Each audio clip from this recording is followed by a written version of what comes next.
Wright Park, established in 1883, was originally established to host one of only two authentic Mexican bullfights held in 1884. By authentic, they mean the bull was actually killed. Thousands of people came from all over, not just the U.S., but from across the sea, Europe, to see one of the last original authentic Mexican bullfights. So this park was full of people at that point. Over there is the Hoover Pavilion, built in 1909. Even today they hold everything from parties, weddings, in there that people have lost a lot of stuff through the years through there. This was the area of an old watering hole back along the Santa Fe Trail. This, if you came over here, or you come over here, there's a marker over here that marks the watering hole that dates back to 1821, when William Becknell, the father of the Santa Fe Trail, came through here, and this was the place where everybody camped to decide whether or not they were going to cross the Arkansas River here, right here at this 2nd Street Bridge, this crossing over there, and take the shortcut down to Santa Fe, where they didn't have as much water. They called it the Jornada, or the Journey of Death, and they would either take that route, which would cut off a couple of days of travel, or they would continue to follow the Santa Fe Trail. I don't know if you can really tell, but there's a dike over there, and that was built in the 70s.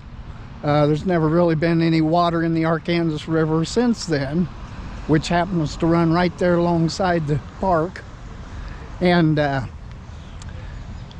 they would follow along the Santa Fe Trail here, and they would go on down to Bent's Fort, then south to Santa Fe. But they had water all the way, but it took 2 days longer.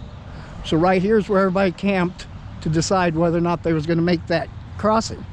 Here is the marker that was put here in 1906 that marks that this was the crossing, or the campsite, where the campers stopped and made that decision. We found coins dating back to the 1850s here. A lot of really nice stuff, as you could imagine. I remember when I was a kid, these trees that are here now are all fairly new. There was huge cottonwood trees, and I'll show you later a couple of the ones that are left and how to tell the difference. See how you can see the roots and stuff coming out of the ground of these. They're not very old. Over here is an arbitrary from the Arkansas River that goes through here. That used to flood. Thing was, the Arkansas River used to flood about on average, a major flood every 30 to 40 years. And when it did, that flood would deposit mud into these areas and really bury the coins and lost relics in this park real deep. Might also add that this crossing here, that is now the 2nd Street Bridge, was the original crossing across the Arkansas River that was used by the Indians, and used clear back to 1541 by Coronado, when he made his famous cross across the Arkansas River, and held the first religious ceremony up on the hill, which Boot Hill is just a couple blocks up there. You can see some of the buildings in the background there, and the hill up there, that was Boot Hill. That's what now is the world famous Boot Hill. And just to the right, or just to the east of Boot Hill, was the famous Front Street of Dodge City, just a couple blocks over here, where all the gunfights and what you see on TV and the old pictures of Dodge City in front of the saloons, that was where that was at. Might also note over here, some of the other things that have been here in the past to attract people is over here is the current water park.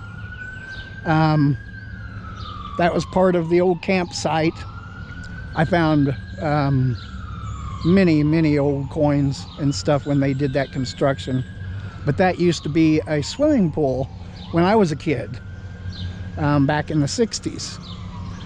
That was a city pool out there.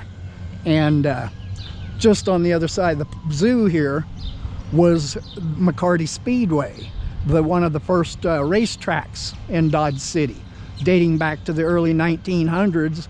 There's pictures I can remember as a kid climbing up the old cottonwood trees to the south of the racetrack over there and watch the races on Saturday. And so just on the other side of this used to be an old racetrack. Now it's soccer fields. As you can see, this park's just littered with trash.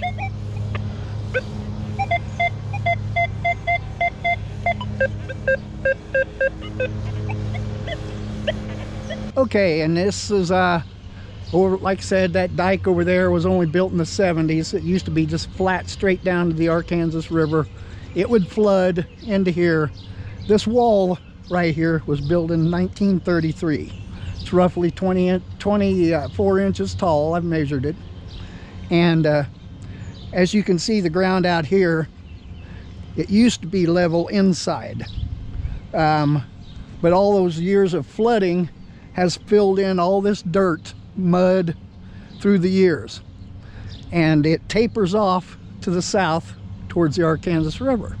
So what we have here is probably one of the best natural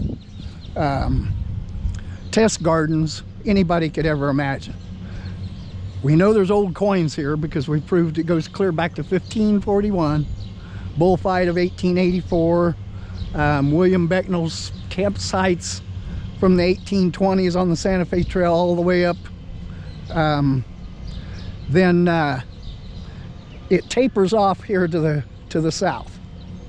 And what you can do from the Arkansas River is it just gets deeper and deeper and deeper and deeper and deeper till it gets to this wall. You start metal detecting here, testing your metal detectors. I've tested metal detectors all through the years in here. It's a big area. And they just get deeper as you come to the north. So you just metal detect, test your metal detector, because this park is full of iron, full of trash. I mean, just littered with trash.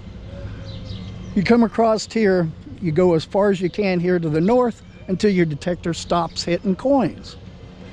That's what the depth of your detector ability is. The farther you can come to the north, the deeper it will go. So far, the full band spectrum, or the FBS of the E-Track and the CTX, have gotten us the farthest, the deepest coins through here.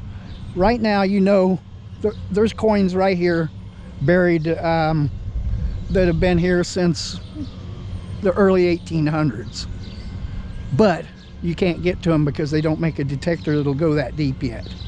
So you just work your way up here, testing your detectors, testing settings, and see how, as long as you're still pulling out coins, it's just the perfect test garden. And as you can see, clear around here, if you look at the wall over there, you can see the inside of the wall over there to the south, where it's still the same height inside as it is outside. That's the way it used to be here. And now it's completely full. So we're talking coins 24 inches deep here.